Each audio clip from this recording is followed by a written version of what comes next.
செய்து என்னென்னவோ செய்கிறானுங்க. அதனால் அவங்களுக்கு அழிவுதான் வருகிறது. ఈ యొక్క ప్రపంచంలో అనేక విషయాలను బట్టి మనుషులు అనేక కార్యాలు చేస్తుంటారు కాబట్టి అవన్నీ నాశనానికి నడిపిస్తుంది. ఖర్చు పెడుతున్నారు, సెలవు பண்ணி పాపத்தை தான் சம்பாதிக்கிறாங்க. అలా సమయాన్ని ఖర్చు చేసి పాపాన్ని సంపాదించుకుంటున్నారు. హల్లెలూయా హల్లెలూయా. ஆனால் நாம் செலவு பண்ணதுனால நித்திய ஜீவன் கிடைக்கிறது. మనం ఖర్చు చేస్తున్న ఈ యొక్క కార్యక్రమం బట్టి మనకు నిత్య జీవం దొరుకుతుంది. ஏசப்பா சொன்னாரே, ஒரு கலசத்தின் தண்ணி கொடுத்தாலும் அதற்கேற்ற பலனை நீங்கள் பெற்றுக்கொள்ளாமல் போவதில்லை. ఒక గ్లాసు నీళ్ళు ఇచ్చినను దానికి తగిన ప్రతిఫలం మీరు పొందుకొనకపోరు. ஒரு கிளாஸ் தண்ணிக்கே ஆண்டவர் பிரதிபலன் கொடுக்கும் பொழுது, ఒక గ్లాస్ నీరుకే దేవుడు ప్రతిఫలం ఇస్తున్నప్పుడు நீங்கள் ஆண்டவருக்காக கொடுக்குற காணிக்கைகள், தசம பாகங்கள், மீட்டிங்காக நீங்கள் கொடுக்குற காணிக்கைகள், மீட்டிங்காக ஆண்டவருடைய 10 பேர் எங்கேயோ இருந்து வருகிற ஜனங்கள் சாப்பிட்றதுக்காக ஆகாரத்தை அவங்களுக்கு பரிமாறும்படி நான் நேற்று தினத்தில் சொல்லியிருக்கிறேன். நமக்கு தெரிஞ்சவங்களை எல்லாம் கொண்டு வர சொல்லியிருக்கிறேன். దేవుని కొరకు మీరు చెల్లిస్తున్నటువంటి కానుకలు మరియు దశమ భాగములు మరి మీటింగ్ కొరకు మీరు సమర్పిస్తున్నటువంటి కానుకలు అనేక ప్రాంతాల నుండి వస్తున్న వారికి మీరు పరిచయం చేస్తున్న ఆహారమైనా సరే అయ్యగారు చెప్పినారు, అనేక మందిని మీరు తీసుకురమ్మని. హల్లెలూయా హల్లెలూయా. ஒரு ராஜா விருந்து சாலைக்கு போய் பார்த்தார். ఒక రాజుగారు విందు భోజనశాలకు వెళ్ళి చూశారు. பார்த்தா விருந்து சாலை காலியா இருக்கு. ఆ యొక్క విందు భోజనశాల మొత్తం ఖాళీగా ఉన్నది. 5 பேர் 10 பேர் தான் உட்கார்ந்து சாப்பிட்டுக்கிறாங்க. ఎవరో 5 మంది కూర్చొని తింటున్నారు. அந்த பணிவிடைக்காரரை கூப்பிட்டார். అక్కడున్న పనివారిని పిలిచాడు. நாங்கடா கூப்பிட்டவங்கலாம் என்ன ஆனாங்கன்னு. ఏరా ఎంతమందిని పిలిచామో కొంతమంది వచ్చినారు అడిగాడు. அப்போ சொன்னாங்க, ஐயா ஒருத்தர் புதுசாக மாடு பிடிச்சாராம், அதை ட்ரைனிங் கொடுக்கணும் போயிட்டாரு. అతను ఇలా జవాబు ఇచ్చాడు, అయ్యా ఒకతను కొత్తగా ఆవు కొన్నాడు, ఆవుకి ట్రైనింగ్ ఇవ్వడానికి వెళ్ళిపోయాడని చెప్పారు. ఆవులు కాదు, ఎద్దులు ఏర్ మాడుகளுக்கு కట్టుకు கொடுக்க పోనారాం. అది ఎలా దున్నాలో నేర్పించడానికి ఆ ఎద్దులను తీసుకువెళ్ళాడు. హల్లెలూయా హల్లెలూయా. இன்னொருத்தர் சொன்னார், கல்யாணம் ஆச்சு, நான் இப்போ வர முடியாதுன்னு சொல்லிட்டான். ఇంకొక అతను చెప్పారు, నాకు వివాహం జరిగింది, నేను రాలేనన్నాడంట. அப்படி ஒவ்வொருத்தரா ஒரு சாக்கு சொல்லிட்டாங்க. ఆ విధముగా ఒక్కొక్కరు ఒక్కొక్క సాకులు చెప్పారు. அந்த ராஜா சொன்னாரு, యజమాని சொன்னாரு, ఆ యజమాడు అన్నాడు, தெருவில் போங்கடா, ఆ వీధిలోకి వెళ్ళండిరా, பிச்சைக்காரனுங்க, கண்ணு குருடா இருக்கிறவன், கை கால் இல்லாதவன் எல்லாம் கூட்டின்னு வந்து என்னுடைய விருந்து சாலையை நிரப்புங்க அப்படின்னாரு. ఆ వీధిలోకి వెళ్ళండి, భిక్షగాళ్ళు ఉన్నారు, కాళ్ళు చేతులు పడిపోయి ఉన్నారు, కళ్ళు తెలివి ఉన్నారు, వాళ్ళందరూ వచ్చి ఈ విందు భోజనశాల నింపండి అని చెప్పాడు. హల్లెలూయా హల్లెలూయా. அதுபோல இந்த மீட்டிங்ல நீங்க இந்த கைப்பிரதிகள் கொண்டு போங்க. ఈ యొక్క మీటింగ్కి ప్రింట్ చేయబడినటువంటి ఈ కరపత్రాలు తీసుకెళ్ళండి. உங்க தெருவில் எத்தனை பேர் பிச்சை எடுக்க வராங்களோ, இல்லை எத்தனை பேர் உங்களுக்கு தெரிஞ்சவங்க இருக்கிறாங்க, சொந்தக்காரங்க, எல்லாருக்கும் அதை கொடுங்க. మీ వీధిలో ఎవరైతే బిచ్చగాళ్ళు వస్తున్నారో వారికి మరి మీ బంధువులకి మీకు తెలిసిన వారందరికీ పంచండి. முக்கியமாக அனாதைகளுக்கு கொடுங்க. ముఖ్యంగా అనాథ వాళ్ళకి ఇవ్వండి. அவங்கள உங்களுக்கு 3 வேளை சாப்பாடு கிடையாது, வாங்கன்னு சொல்லி கூப்பிடுங்க. 3 పూట్ల మీకు ఆహారం దొరుకుతుందని పిలవండి. ஹல்லேலூயா హల్లెలూయా. அப்படி சாப்பாட்டுக்காவது வந்து ஆண்டவர் வசனத்தை கேட்டு அவங்க ஆத்மா நரகத்திலிருந்து தப்பி வைக்கப்படும். ఆ విధంగా నేను ఆహారం కొరకు వచ్చి వాళ్ళ వాక్యం విని వాళ్ళ ఆత్మ నరకం నుండి తప్పించబడుతుంది. హల్లెలూయా హల్లెలూయా. பிரியமானவர்களே, இந்த நாட்கள் எவ்வளவோ அற்புதமான நாட்களாய் கர்த்தர் நமக்கு கொடுத்திருக்கிறார். ప్రియమైన వాలారా, ఈ దినాలు ఎంతో అద్భుత దినములుగా దేవుడు మనకు దయచేస్తున్నాడు. இந்த மீட்டிங்கினுடைய கைப்பிரதிகளை நீங்கள் வாங்கி செல்லுங்கள். ఈ మీటింగ్కి సంబంధించిన పాంప్లెట్స్ మీరు తీసుకెళ్ళండి. ஒவ்வொருத்தர் 10 வாங்கிட்டு போக சொல்லியிருக்கிறேன். ఒక్కొక్కరిని 10 పాంప్లెట్స్ తీసుకెళ్ళమని చెప్పి ఉన్నాను. எத்தனை பேர் எடுத்துன்னு போனீங்க? ఎంతమంది తీసుకెళ్లారు? கை தூக்குங்க, చేతులెత్తి చూపించండి. நான் சொல்கிற வரைக்கும் தான் நீங்கள் மட்டும் செய்ய மாட்டீங்க. నేను చెప్పేది మాత్రమే మీరు చేయరు. நான் உங்கள் கைங்களை பிடிச்சா கொடுக்க முடியும், வந்து வாங்கின்னு போனங்க. నేను వచ్చి మీ దగ్గరకు వచ్చి మీ చేతులు తీసుకుని வந்து வாங்கின வால் போஸ்ட் வாங்கின்னு போய் 5 ஒட்டு சொன்னால் அதையும் யாரும் செய்யலை. వాల్ పోస్ట్ తీసుకువెళ్ళి 5 అతిపించమని అది ఎవరు చేయలేదు. கடைசியில் நானே கஞ்சி காசி நானே எடுத்துக்கின்னு ஓட வேண்டியதாச்சு. చివరికి నేనే దాన్ని రెడీ చేసి నేనే వేయాల్సి వచ్చింది. வாலிப பிள்ளைகள் యవన బిడ్డలు பைபிள் சொல்லுது அவங்க வந்து மான் கால்களை போல ஓட வேண்டிய வயசு. ఆ బైబిల్ వాక్యం చెబుతుంది లేడీ వలె పరిగెత్తవలసిన వయస్సు. ரொம்ப கையை அவங்கள முடிச்சுன்னு தூங்குறாங்க வீட்டில். చేతులు కాళ్ళు కట్టుకొని నిద్రపోతున్నారు ఇంట్లో ముడుచుకొని. சில தம்பிங்க ஓடியாந்தாங்க உற்சாகமா. చాలా మంది తమ్ముళ్ళు ఉత్సాహంగా వచ్చారు. హల్లెలూయా హల్లెలూయా. ராத்திரி 11 ஆயிடுச்சுன்னு சொல்லி அவங்கள படுக்க வச்சு காலையில் 3 மணிக்கு எழும்பி 3 மணிக்கு வந்து என்ன தம்பி கார்த்திக் ஏற்படார், ஐயா 3 மணி வச்சு வாங்க போகலாம். రాత్రి 11 లేట్ అయిపోయింది. మళ్ళీ 3 గంటలకు కార్తీన తమ్ముడు వచ్చి అయ్యగారు టైం అయిపోయింది రండి అనేసి లేపాడు. 4 మணிకి கிளம்பி పోస్టింగ్ எடுத்துன்னு போகணும். நாங்கள் இப்போ 4 గంటలకు లేచి మేము ఆ పోస్టులు తీసుకుని వెళ్ళాం. விடிகாலமாக நாங்கள் ஆட்டோ ஓட்டின்னு போயிட்டு போஸ்டிங்கில் போட்டு வந்தோம். ఆ ఉదయకాలం ఆటో తోలుకొని వెళ్ళి ఆ పోస్టులు వేసి వచ్చాం. கர்த்தருடைய காரியத்தில் கண்ணோட்டமாக இருக்கிறவன் பாக்கியவானாய் மாறுவார்கள். దేవుని యొక్క పనులలో నిమగ్నం కలిగి ఉన్న వాళ్ళని దేవుడు ధన్యులుగా మారుస్తాడు. ఆమేన్. This is the Lord's work in this meeting. ఇది దేవుని చేత నడిపిస్తున్నటువంటి మీటింగ్లు ఇవి. అవును, ఇది வந்து எங்க உலகத்தாருடைய கட்சி மீட்டிங் அல்ல. ఇది లోకంలో ఉన్నటువంటి ఏదో ఒక కక్ష పార్టీ మీటింగ్ కాదు. కాంగ్రెస్ పార్టీ అల్ల, వైఎస్ఆర్ పార్టీ అల్ల, టీడీపీ పార్టీ అల్ల. ఇది కాంగ్రెస్ పార్టీ కాదు, టీడీపీ పార్టీ కాదు, వైఎస్ఆర్సీపీ పార్టీ కాదు. இது வந்து இயேசு கிறிஸ்துவினுடைய రక్షిప్పిన్ పాదయే தெரிவிக்கிற ஒரு పార్టీ. ఇది వచ్చేసి యేసుక్రీస్తుని యొక్క రక్షణ మార్గమును తెలియజేసే ఒక పార్టీ. முடிஞ்ச வரையில நீங்க சென்று அநேகரை அன்பாய் கூப்பிடுங்க. వీలైనంత వరకు మీరు వెళ్ళి ప్రేమతో అందరిని ఆహ్వానించండి. உங்க சிநேகிதரை கூப்பிடுங்க. మీ స్నేహితులను ఆహ్వానించండి. உங்க சொந்தக்காரங்களை கூப்பிடுங்க. మీ యొక్క బంధువులను ఆహ్వానించండి. பிச்சைக்காரங்களை கூப்பிடுங்க. బిచ్చగాళ్ళని ఆహ్వానించండి. குருடரை கூப்பிடுங்க. గుడ్డివారిని ఆహ్వానించండి. சப்பானிகளை கூப்பிடுங்க. సప్పానిగల్ அப்படின்னா అది చేతులు కాలు పడిపోయిన ఆ చేతులు కాలు పడిపోయిన వారిని ఆహ్వానించండి. హల్లెలూయా హల్లెలూయా. இவங்களெல்லாம் வந்து ஆண்டவருடைய விந்து சாலைக்கு வர வேண்டும். వీరందరూ దేవుని యొక్క భోజనశాలకు రావాలి. హల్లెలూయా హల్లెలూయా. హల్లెలూయా. హల్లెలూయా.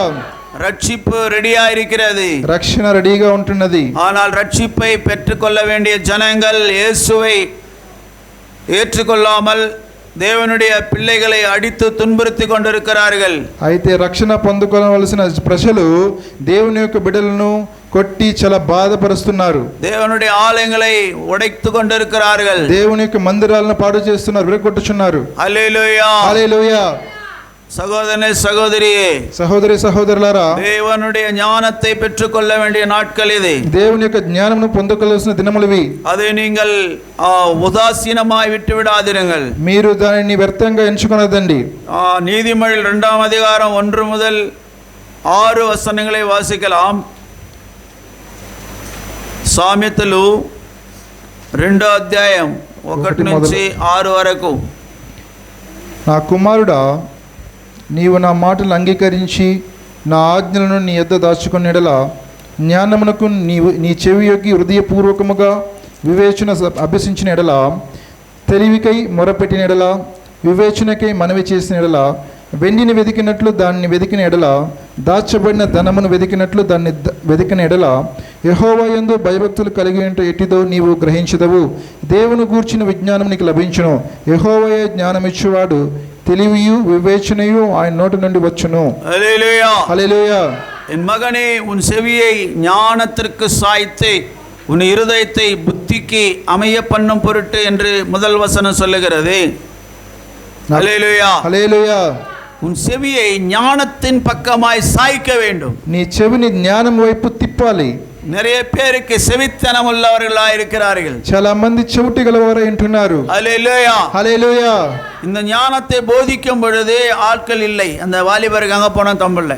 ఈ జ్ఞానాన్ని బోధించినప్పుడు మనుషులు లేదు. ఆ యొక్క యవనస్తులు ఎక్కడికి పోయారు? బైక్ వాయిన్ పోనారు, ఆలే వరలేను. ఒక అతను బైక్ తీసుకుని వెళ్ళాడు, ఇంకా మనిషి కనపడలేదు. தாய் தகப்பன்மார் கொஞ்சம் சொல்லி பிள்ளைங்களை கொண்டு வந்து வசனத்தை கேட்க வைக்கணும். తల్లిదండ్రులు ముందుగానే వారికి చెప్పి ఈ దేవుని యొక్క వాక్యం వినేలాగా చెప్పాలి వాళ్ళకి. இந்த வசனம் கேட்க உன் பிள்ளை நீ சொல்றதை கேட்க மாட்டான். ஆனால் இங்கே ஆண்டவர் பேசும் பொழுது கொஞ்சம் காது குத்தாங்களாம், ஆண்டவர் அவங்க வாழ்க்கையில் மாற்றத்தை கொண்டு வருவார். వాళ్ళు మీరు చెప్పే మాటలు వాళ్ళు వినరు, కానీ ఇక్కడ దేవుని యొక్క మాటలు వినడం ద్వారా దేవుడు వారి జీవితంలో అనేక మార్పులు తీసుకొస్తారు.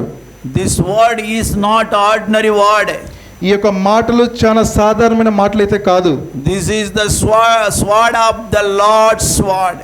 ఇది వచ్చి దేవుని ఖడ్గం వంటి మాటలు వింటున్నాయి. Amen. Hallelujah. హల్లెలూయా. இது தேவனுடைய பட்டயம். ఇది దేవుని యొక్క ఖడ్గము. Hallelujah. హల్లెలూయా. இந்த பட்டயம் உன்னுடைய மகனுடைய வயிற்றுக்குள்ள காதுக்குள்ள நுழைஞ்சிச்சனா, ఈ యొక్క దేవుని ఖడ్గమైన వాక్యము నీ యొక్క కుమారుని యొక్క చెవులలో ఆ యొక్క కడుపులో అది ప్రవేశించిందంటే உள்ள இருக்கிற பாவத்தை கட் பண்ண அதை வெட்டி வெட்டி துண்டாக்கி விடும். ఆ ఖడ్గమైన వాక్యము వెళ్ళి ఆ మనుషులోని పాపాన్ని అలా కట్ చేస్తూ తీసేస్తుంది. కట్ பண்ணி జీవனை ఉండు பண்ணி మరణத்தை నీకి పోடும். అలా కట్ చేసి జీవాన్ని కలుగజేసి ఒక మరణాన్ని తొలగిస్తుంది. ஆனால் இந்த தேவனுடைய வசனம் போதிக்கப்படும் பொழுது, కాబట్టి ఈ యొక్క దేవుని యొక్క వాక్యాన్ని బోధించినప్పుడు நீங்க செவி கொடுக்க வேண்டும். எழுந்து போறது, தண்ணி குடிக்கிறது, இதெல்லாம் நல்ல பழக்கம் கிடையாது. మీరు చెవికి మాటలు వినాలే గాని అలా నీటికి లేసి వెళ్ళడము బయట వెళ్ళడం చేయకూడదు. வசனம் சொல்லும் பொழுது கர்த்தர் பேசுகிற நேரம், ఈ వాక్యం చెబుతున్నప్పుడు దేవుడు మాట్లాడుతున్న సమయం. ஏனென்றால் வார்த்தையா இருக்கிற தேவன், ఎందుకంటే దేవుడు వాక్యమై ఉంటున్నాడు. ஆமாம், ஆதியிலே வார்த்தை இருந்தது, ఆది యందు వాక్యం ఉన్నది, அந்த వార్த்தை தேவனிடத்தில் ఆ இருந்தது, వాక్యము దేవుని యొద్ద ఉన్నది, அது தேவனா இருந்தது, అది దేవుడై ఉండెను, அது கிருபையும் சத்தியமுமாய் நிறைந்து భూమికుள்ள வந்து సంచరితది. కృపయు సత్యమును నింపబడి భూమి మీద సంచారం చేసింది. ஆமா, శరీరத்திலே உருவம் எடுத்து భూమికుள்ள வந்தது. శరీరధారియై ఈ భూమి మీదకి వచ్చి ఉన్నాడు. ஹல்லேலூயா. హల్లెలూయా. அவர் சொன்ன வார்த்தைகள் தான் இந்த வேதத்தில் எழுதப்பட்டிருக்கிறது. ఆయన చెప్పిన ప్రతి మాట ఈ బైబిల్లో రాయబడి ఉన్నది. ஒவ்வொரு வார்த்தை நீ செவி கொடுத்து கேட்டு கீழ்ப்படிந்த உண்மையாக உத்தமமாக வாழ்வாயானால், ప్రతి మాట నీవు విని లోబడి నిత్యముగా నీవు జీవించినట్లయితే, ఉత్తమమాய் வாழ்ந்தால், ఉత్తమముగా నువ్వు జీవించినట్లయితే தேவன் உன்னோடு இருப்பார். దేవుడు నీతో పాటు ఉంటాడు. பொய்யை நம்பி மாயைக்கு பின்னால போனால், అబద్ధాన్ని నమ్మి ఆ యొక్క అబద్ధం వెనకను వెళితే உன்னுடைய வாழ்க்கையிலே பிசாசு தான் கூட வருவான். నీ జీవితంలో సాతానుడు నీ వెంట వస్తాడు. கர்த்தர் உனக்கு துணையா வர முடியாது. యేసు ప్రభువారు నీ తోడు రారు. ஆண்டவரும் கூட வரணும்னு சொன்னா, దేవుడు నీతో కూడా రావాలంటే, ஆண்டவர் உன்னோடு இருந்தால் దేవుడు నీతో ఉంటే அகிலத்தையும் நீ அசைக்க முடியும். ప్రతి వాటిని నీవు ஆனால் நீ ஆண்டவரை பெற்றுக்கொள்ளாமல் எவ்வளவு நாட்கள் நீ வந்து போறதுமா இருப்பாயானால், ఎన్ని దినములు దేవుణ్ణి పొందుకునకుండా నువ్వు వచ్చి వెళ్ళినట్లయితే ஒன்னும் பிரயோஜனம் இல்லை. ఏం ప్రయోజనం లేదు. ஆண்டவரை பெற்றுக்கொள்ள வேண்டும். దేవుణ్ణి పొందుకునాలి. கர்த்தாவே என் வாழ்க்கையிலே வா என்று கூப்பிட வேண்டும். ప్రభువులకు రండిని ఆహ్వానించాలి. அதுதான் 3ஆம் வசனம் சொல்லு, ஞானத்தை வா என்று கூப்பிட்டு புத்தியை சத்தமிட்டு கூப்பிடு. 3వ వాక్యమును తెలివికై మొరపెట్టినడల వివేచనకై మనవి చేసినడల. హల్లెలూయా. హల్లెలూయా. இந்த ஞானம் யார்? ఈ జ్ఞానం ఎవరు? இந்த புத்தி யார்? ఈ బుద్ధి ఎవరు? இயேசுதான் நமக்கு ஞானமும் புத்தியும். యేసు బుద్ధి. హల్లెలూయా. హల్లెలూయా. அவரை வா என்று நீ கூப்பிட வேண்டும். రమ్మని మీరు ఆహ్వానించాలి. ஆமா, அப்பதான் அவர் உன் பக்கம் திரும்புவார். అప్పుడే ఆయన నీ వైపు తిరుగుతారు. அதான் அந்த 1ஆம் வசனம் சொல்லுகிறது, మొదటి వాక్యం అంటున్నది, செவியை ஞானத்துக்கு சாய்க்க வேண்டும். జ్ఞానమునకు నీ చెవి ఎగ్గమంటున్నాడు. நிறைய பேர் சினிமா பாட்டுங்களை அப்படியே சுவைப்பாங்க, அந்த காதுல வந்து நேர்க்கும் பாட்டுங்க. చాలా మంది ఈ యొక్క సినిమా పాటలకి చాలా చెవి ఎగ్గి ఆనందంగా వింటూ ఉంటారు. அப்போ வாலிபத்துல நாம் கேட்ட பாட்டுரா அப்படின்னு சொல்லி, ఎప్పుడో నేను యవన దశలో ఉన్నప్పుడు విన్న పాటరా అనేసి. அந்த பாட்டை கேட்டா என்ன வரும்? ఆ పాటని వింటే ఏం వస్తుంది? பாவம் தான் வரும், పాపం వస్తుంది, அசுத்தம் தான் பெருகும், ఆ అపవిత్రాత్మ వస్తుంది. ஹல்லேலூயா. హల్లెలూయా. வசனத்தின் பக்கமாய் உன் செவியை சாய்க்க வேண்டும். వాక్యం వైపు నీ చెవిని తిప్పాలి. கர்த்தர் இன்றைக்கு தேவதாசன் மூலமா என்னோடு என்ன பேசுகிறார் என்று செவி சாய்த்து గవనమాయి కేక வேண்டும். దేవదాసుని ద్వారా దేవుడు మనతో ఏం మాటలు మాట్లాడుతున్నాడని మన చెవులు వైపు తిప్పాలి. హల్లెలూయా. హల్లెలూయా. హల్లెలూయా. హల్లెలూయా. பிரியமானவர்களே, செவியை சாய்க்கணும்னு சொல்லப்பட்டிருக்கிறது. ప్రియమైన వారా మీ చెవులు తిప్పాడు. அடுத்தது உன் இருதயத்தை புத்தி பக்கமாய் அமைய பண்ணும் பொருட்டு నీ యొక్క హృదయాన్ని బుద్ధిపూర్వకము దేవుని వైపు త్రిప్పాలంటున్నారు. హల్లెలూయా. హల్లెలూయా. உன் செவியை ஆண்டவருக்கு கொடுத்து பார். నీ యొక్క చెవిని దేవునికి ఇచ్చి చూడు. சமூவேலே சமூவேலே என்று ஆண்டவர் தேவாலயத்திலே கூப்பிட்டார். సమూయేలు అని దేవుని స్వరము ఆ యొక్క మందిరంలో పిలిచింది. அப்பொழுது அந்த சாமுவேல் சின்ன பிள்ளையாண்டான் இருந்தான். ఆ సమూయేలు చాలా చిన్న బాలుడై ఉన్నాడు. 2-3 వయసు இருக்கலாம், 2-3 వయసు ఉంటుంది, இல்ல ஒரு 5 வயசு 6 வயసు இருக்கலாம். ఒక 5-6 వయసు ఉంటుంది. அப்பொழுது அந்த பையன் எழுந்து நேரா அந்த ஏலி கிட்ட போகிறான். అప్పుడు ఆ యొక్క సమూయేలు లేచి నేరుగా ఏలి దగ్గరికి వెళ్తున్నాడు. ஐயா ஐயா என்று கூப்பிடுகிறான். అయ్యా అయ్యా అని పిలిచాడు. அவர் என்னடா அந்த ராத்திரில என்ன டிஸ்டர்ப் பண்றான்னு சொன்னாரு. ఎందుకురా ఈ రాత్రి సమయంలో డిస్టర్బ్ చేస్తున్నావు అన్నాడు. என் பேரிட்டு கூப்பிட்டீங்களே, మీరు నా పేరు పెట్టి పిలిచారే, நான் எங்கடா கூப்பிட்டேன், போய் படுறேன், నేను నిన్ను ఎక్కడ పిలిచాను, పోయి పడుకో అని చెప్పాడు. அந்த பையன் போய் படுத்துக்கணும். ఆ యొక్క కుమారుడు వెళ్ళి పడుకున్నాడు. மறுபடியும் ஆண்டவர் கூப்பிடுறா, சாமுவேலே சாமுவேலே என்று சொல்லுகிறார். మరలా దేవుడు సమూయేలు సమూయేలుని పిలుస్తున్నాడు. உடனே மறுபடியும் எழுந்தான். మరలా అతను లేచాడు, போய் తట్றான், ஐயா ஐயா. మళ్ళా ఏలియా దగ్గరికి వెళ్ళి అయ్యగారు లేపుతున్నాడు. என்ன கூப்பிட்டீங்களா నన్ను పిలిచారా? அப்பதான் இந்த ஐயாவுக்கு தூக்கம் தெரியுது. అప్పుడుదా అయ్యగారికి ఆ యొక్క నిద్ర మేల్కొంటున్నాడు. பல்ப் எரியுது, బల్బ్ వెలుగుతోంది. அப்ப சொல்றான், అప్పుడు చెప్తున్నాడు, நைனா நான் கூப்பிடலடா, రే కుమారుడా నేను నిన్ను పిలవలేదురా, இந்த அனுபவத்தை ஒரு நாள் நான் வச்சிருந்தேன், ఈ యొక్క అనుభవాన్ని ఒక రోజు నేను కలిగి ఉన్నాను. ஒரு நாள் ஆண்டவர் என் பேரிட்டு கூப்பிட்டு என்னோட பேசினார். ఒకనొక దినమున దేవుడు నా పేరు పెట్టి పిలిచి నాతో మాట్లాడి ఉన్నారు. நிறைய காரியங்களை ஆண்டவர் என்னோடு சொல்லி நான் கேட்கல, చాలా కార్యములు దేవుడు నాతో చెప్పిన నేను వినలేదు. ஆனால் ஆண்டவர் இன்னைக்கு உன்னைதான் கூப்பிடுறாரு, దేవుడు ఈ రోజు నిన్నే పిలుస్తున్నాడు அப்படின்னு சொல்லி அவங்ககிட்ட சொல்லல, மனசுக்குள்ள வச்சுக்கினாரு. అలా అని ఆ కుమార్తె చెప్పలేదు కానీ మనసులో పెట్టుకున్నాడు. அப்புறம் இது ஆண்டவர் சத்தம் தான், ఇది దేవుని యొక్క స్వరం, ఇది ஐபோசி கதை అయిపోయింది, சீன் முடிய போதே, సీన్ ముగించబోతుంది. என்னவோ ஆண்டவர் பேசுறாரு, దేవుడు ఏదో మాట్లాడుచున్నాడు. நம்முடைய அக்கிரம பாவங்களுக்கெல்லாம் முடிவு கட்ட போறாரு, మన అతిక్రమ పాపాలకు దేవుడు ఈ రోజు ఒక ముగింపు చెప్పబోతున్నాడు. டேய் தம்பி, తమ్ముడు நீ போயிட்டு படுத்துக்கோ, నీ వెళ్ళి పడుకో. ஆண்டவர் மறுபடியும் கூப்பிட்டால், దేవుడు మరలా పిలిస్తే, ஆண்டவரே நான் அடிமை இருக்கிறேன் சொல்லுன்னு சொல்லு, ప్రభువా నీ దాసుడిని వింటున్నానని చెప్పు. வாசிங்க 1 సమూయేల్, చదువుకుందాం. 1 సమూయేలు 2వ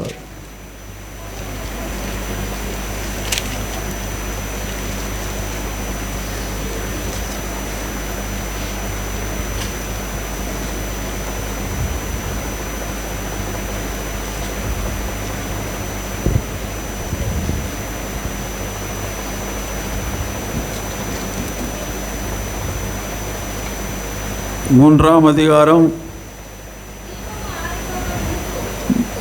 దీపము ఆరిపోక మునుపు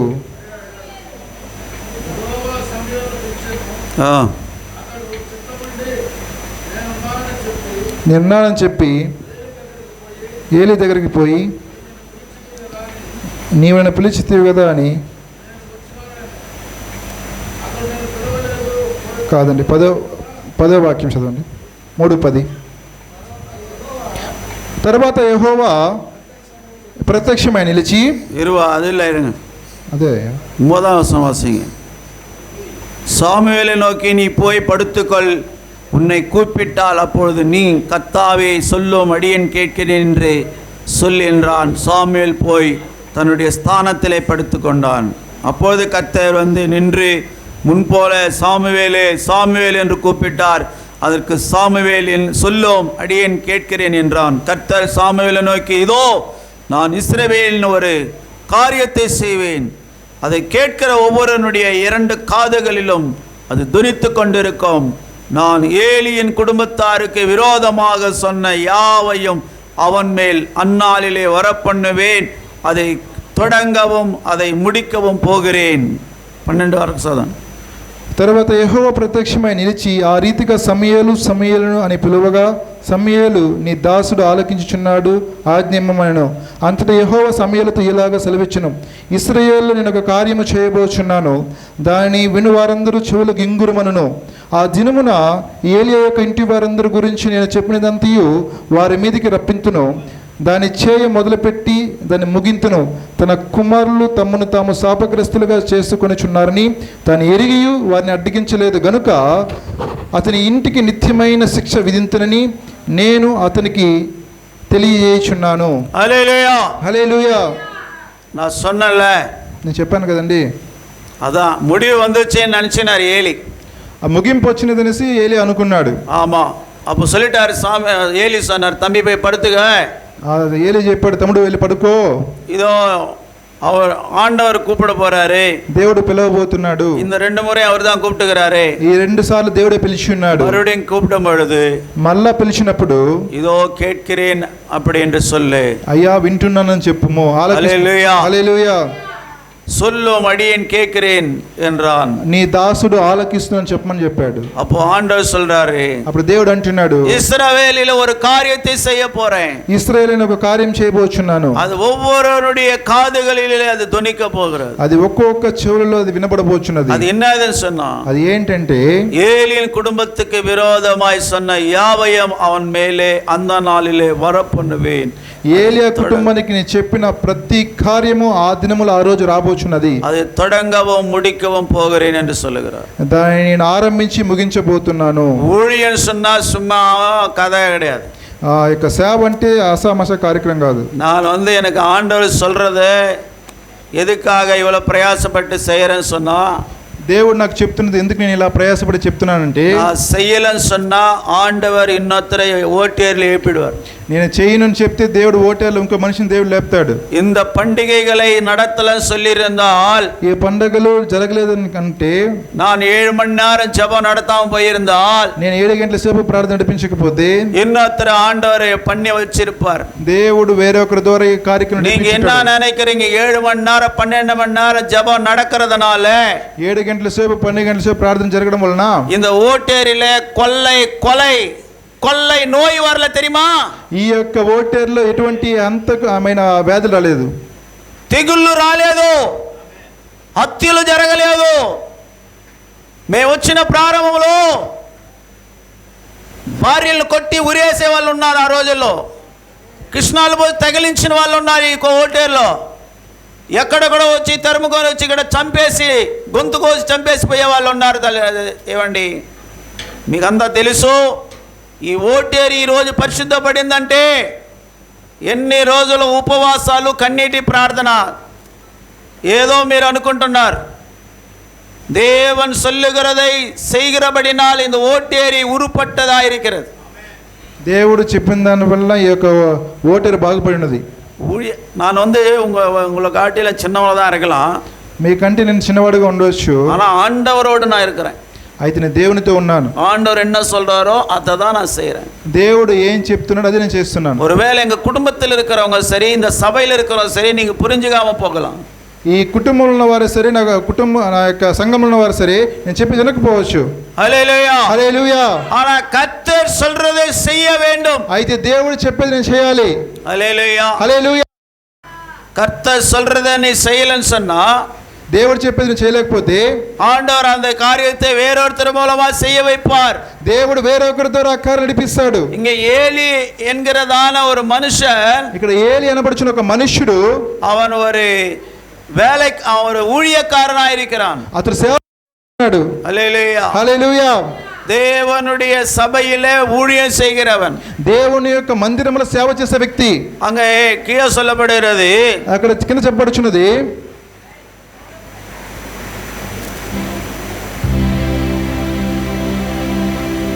பன்னெண்டாம் 13, அவன் குமாரர் தங்கள் மேலே சாபத்தை வரப்பண்ணுகிறதை அவன் அறிந்திருந்தும் அவர்களை அடக்காமல் போன பாவத்தின் நிமித்தம் நான் அவன் குடும்பத்துக்கு என்றும் நீங்காத நியாய தீர்ப்பு செய்வேன் என்று கர்த்தர் அவனுக்கு அறிவித்தான். తన కుమారులు తమ్మును తాము శాపగ్రస్తులుగా చేసుకొనుచున్నారని తాను ఎరిగియు వారిని అడ్డగించలేదు గనుక అతని ఇంటికి నిత్యమైన శిక్ష వింతునని నేను అతనికి తెలియజేయుచున్నాను. హల్లెలూయా. హల్లెలూయా. இது தேவனுடைய குடும்பமா இருக்கிறது. ఇది దేవునికి కుటుంబం ఏంటున్నది. இந்த குடும்பத்திலே இருக்கிற ஒவ்வொருவரும் கர்த்தருக்கு கணக்கு சொல்லணும். ఈ కుటుంబంలో ఉన్న ప్రతి ఒక్కరు దేవునికి లెక్క చెప్పవలసిన వారు ఉంటున్నారు. ஏலி தன் குடும்பத்தாரை எச்சரிக்காமல் போனான் என்று இங்கே சொல்லுகிறது. ఏలి తన కుటుంబాన్ని హెచ్చరించకపోయాడని వాక్యం చెప్తున్నది. குடும்பம் என்கிற சபையை காண்பிக்கிறது. కుటుంబం అంటే సంఘాన్ని చూపిస్తున్నది. சபைக்கு வருகிற ஜனங்கள், సంఘానికి వస్తున్న ప్రజలు பாவம் செய்யாமல் పాపము చేయకుండా கர்த்தருக்கு பிரியமா இருக்க வேண்டும். దేవునికి ప్రియముగా ఉండవలెను. கர்த்தருக்கு பயந்து దేవునికి భయపడి பாவத்தை விட்டு மனம் திரும்பி, పాపాన్ని విడిచిపెట్టి మారు మనసు పొందుకో. இல்லைன்னா உன்னை உன் மூலமாய் உன் குடும்பத்திலே ஒரு பயங்கரமான காரியத்தை ஆண்டவர் செய்வார். నీ ద్వారా నీ కుటుంబంలో భయంకరమైన కార్యాలు దేవుడు చేస్తాడు. நீ సత్యத்தை அறிந்திருக்கிறாய். నీవు సత్యాన్ని తెలుసుకొని ఉన్నావు. సత్యத்தை அறிந்தும் సత్యాన్ని తెలుసుకొని உன் குடும்பத்திலே నీ కుటుంబంలో అక్రమం நடக்குது, నీ కుటుంబంలో అక్రమం జరుగుతున్నది, అన్యాయం நடக்குது, అన్యాయం జరుగుతున్నది. ஆனா நீ கேட்க மாட்டேன்ற. అయితే నువ్వు అడగనంటున్నావు. அது பார்த்து பார்க்காத கண்ணு காணாம விட்டுட்டு போயினுகிற. దాన్ని చూసి చూడనట్టుగా నువ్వు వెళ్తున్నావు. சில பேர் சொல்லுவாங்க, చాలా మంది చెప్తారు, அதெல்லாம் கண்டு கூடாது బా, అదంతా అదంతా కనుక్కోకూడదు, అదంతా పట్టించుకోకూడదు, పట్టించుకోకూడదు, వదిలే. హల్లెలూయా. அவங்க வாலி பிள்ளைங்க விட்டுருங்க அப்படின்னுவாங்க. వాళ్ళు యవనస్తులండి, వదిలేయండి. அதுதான் இங்க ஆண்டவருடைய கோபம் எரியுது. దాన్ని బట్టి దేవునికి ఉగ్రత రగులుకో.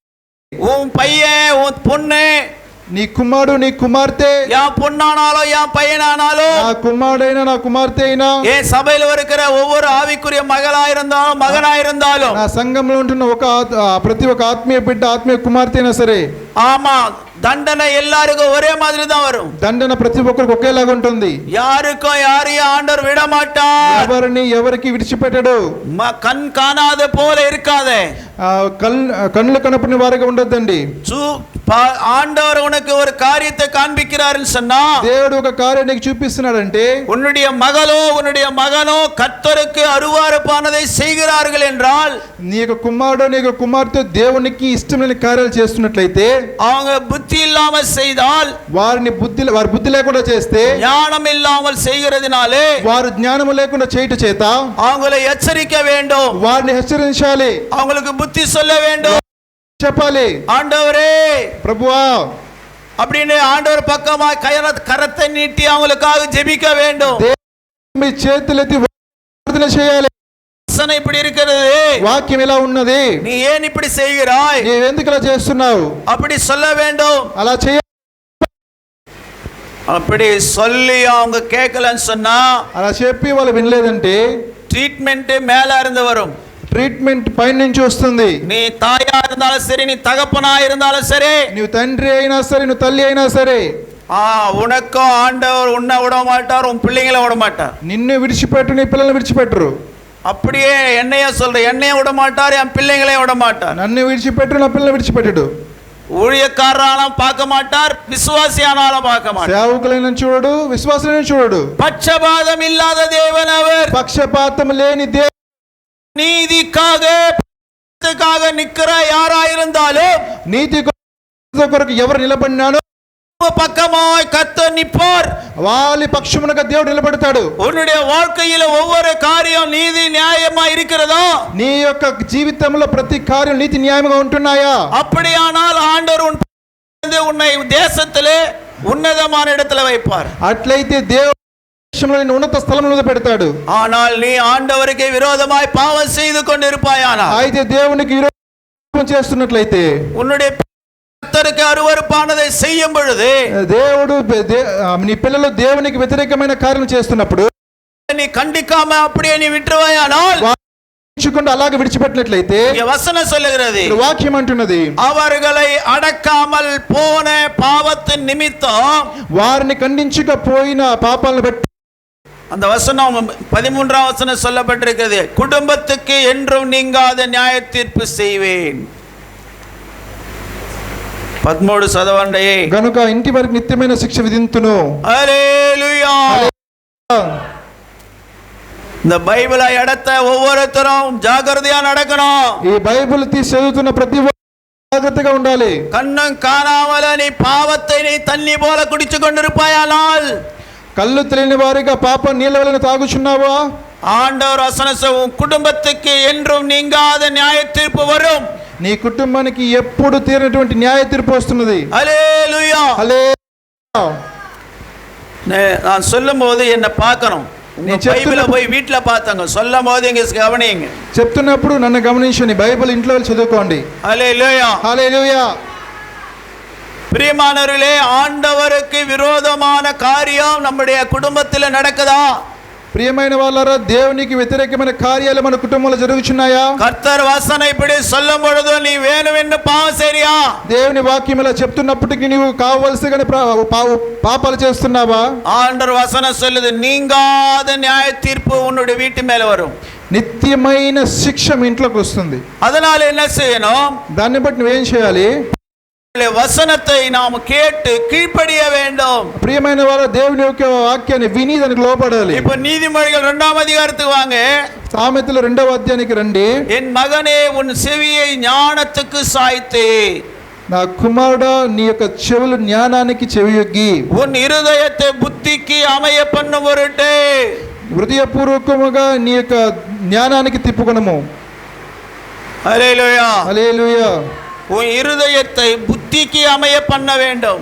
నీ యొక్క హృదయపూర్వకముగా నీ యొక్క జ్ఞానాన్ని తిప్పుకొనము. கரெக்டா படிங்க பாத, என்ன தடமாடுறீங்க? படிங்க, அப்படியே படி.